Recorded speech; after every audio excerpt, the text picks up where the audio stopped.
வணக்கம். விழுப்புரம் மாணவர்களின் வரலாற்று சாதனை.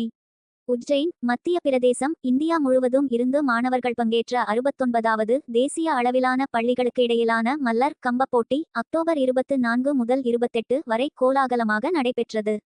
இந்த போட்டியில் தமிழகத்துக்கு பெருமை சேர்த்த வரலாற்று சாதனை நிகழ்ந்துள்ளது. விழுப்புரம் தங்கமகள் கே. பூமிகாவின் வரலாற்று வெற்றி.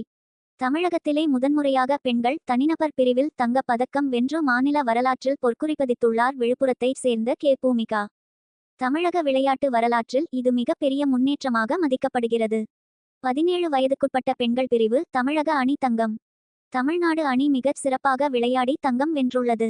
இதில் பங்கேற்ற வீராங்கனைகள்: மதுமிதா விழுப்புரம், சஞ்சனா சென்னை, முகரசி விழுப்புரம், ரீனா விழுப்புரம். 19 வயதுக்குட்பட்ட ஆண்கள் பிரிவு: பிரியதர்ஷன் விழுப்புரம், அமிர்தீஸ்வரர் சென்னை, மிதுன் சென்னை, பகத்சிங் விழுப்புரம். 14 வயதுக்குட்பட்ட பெண்கள்: பிந்து ஸ்ரீ விழுப்புரம், பூமிகா விழுப்புரம், மதிவதனி விழுப்புரம், ஹரிஹாசினி விழுப்புரம். 14 வயதுக்குட்பட்ட ஆண்கள்: பிரணி குமார் விழுப்புரம், அகிலன் விழுப்புரம், எழிலிசை பொழிலன் விழுப்புரம், தீபேஷ் சென்னை.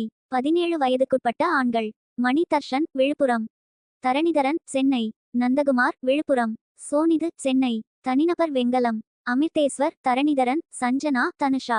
தமிழ்நாடு மல்லர் கம்பக் கழகத்தின் பாராட்டு. வெற்றி பெற்ற மாணவர்கள், பயிற்சியாளர்கள், அணிமேலாளர்கள் அனைவருக்கும் நிறுவன தலைவர் திரு.